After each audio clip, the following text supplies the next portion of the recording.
सोचो, एक आदमी जो नकली सिग्नेचर से लाखों नहीं करोड़ कमा लेता था। एक आदमी जिसने लोगों को ही नहीं बल्कि सिस्टम को ही बेवकूफ़ बना दिया। क्या आपने कभी सोचा है कि हर चोर को आम बोलचाल की भाषा में चोर को नटवर लाल क्यों कहा जाता है? क्योंकि दोस्तों, नटवर लाल और कोई नहीं बल्कि भारत का सबसे बड़ा महाठग था।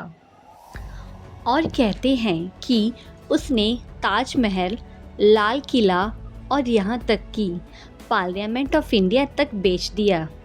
ये कोई फिल्मी विलन नहीं था, ये था नटवर लाल। जी हाँ दोस्तों, आज हम जानेंगे इंडिया के सबसे मशहूर कॉनमैन की असली कहानी, जो इतना तेज था कि पुलिस भी कई बार उसके आगे फेल हो गई। तो चलिए दोस्तों, स्टार्ट करते हैं हमारी आज की ये वीडियो, जो कि है नटवर लाल के ऊपर। नटवर लाल कौन था? नटवर लाल का असली नाम था मिथिलेश कुमार श्रीवास्तवा। बिहार के एक आम परिवार से आने वाला ये आदमी बचपन से ही इंटेलिजेंट था, लेकिन उसने अपनी इंटेलिजेंस का यूज़ पढ़ाई या नौकरी के लिए नहीं किया, बल्कि फ्रॉड के लिए किया। कहते हैं कि उसकी सबसे बड़ी स्किल थी लोगों का ट्रस्ट जीतना। वो इतनी सफाई से बात करता था, इतनी कॉन्फिडेंटली एक्टिंग करता था कि सामने वाला शक तक नहीं करता था। नटवर लाल का सबसे डेंजरस टैलेंट था फॉरगेरी, मतलब किसी का भी सिग्नेचर कॉपी कर लेना। और ये कोई नॉर्मल लेवल का टैलेंट नहीं था। वो बड़े बड़े बिजनेसमैन, ऑफिसर्स और अथॉरिटीज़ के सिग्नेचर तक परफेक्टली कर लेता था। बस फिर क्या था? फेक डॉक्यूमेंट्स, फेक आइडेंटिटी और फेक अथॉरिटी और असली पैसा। वो लोगों को कन्विंस करता था कि वो गवर्नमेंट से जुड़ा हुआ आदमी है या किसी हाई लेवल डील का हिस्सा है। अब आती है वो कहानी जिसने उसे लेजेंड बना दिया। कहते हैं कि नटवर लाल ने कुछ लोगों को ये यकीन दिला दिया कि वो गवर्नमेंट अथॉरिटी के थ्रू हेरिटेज प्रॉपर्टीज़ का डील करवा सकता है। इसी स्कैम के दौरान उसने लोगों को बेवकूफ़ बना दिया। ताजमहल, रेड फोर्ट और कुछ रिपोर्ट्स के मुताबिक राष्ट्रपति भवन तक सेल कर दिया। सच क्या था? ये डील्स लीगल या रियल नहीं थी, लेकिन नटवर लाल का कॉन्फिडेंस इतना ज़बरदस्त था कि लोग पैसा दे देते थे।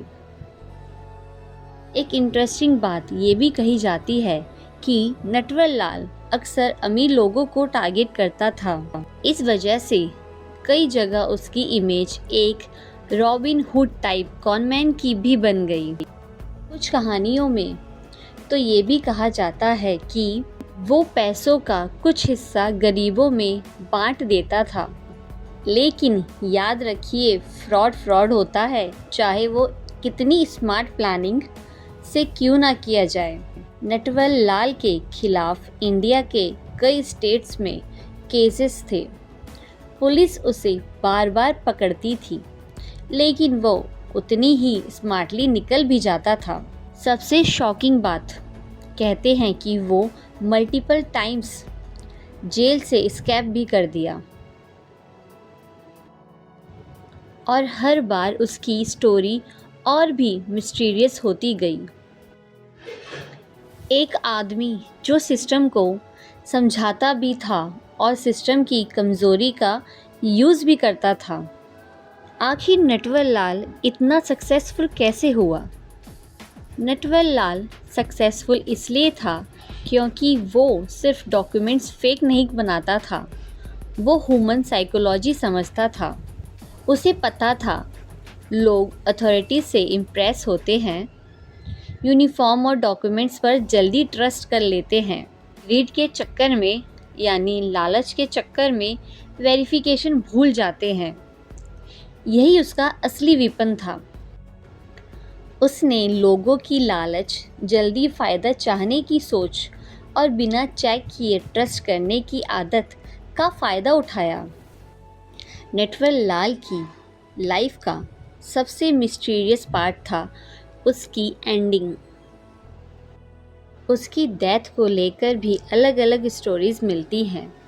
कुछ लोग कहते हैं कि वो मर गया, कुछ लोगों को लगता था कि वो कहीं छुप कर जिंदा रहता है, और शायद इसी मिस्ट्री ने उसे एक क्रिमिनल से ज़्यादा एक लेजेंड बना दिया।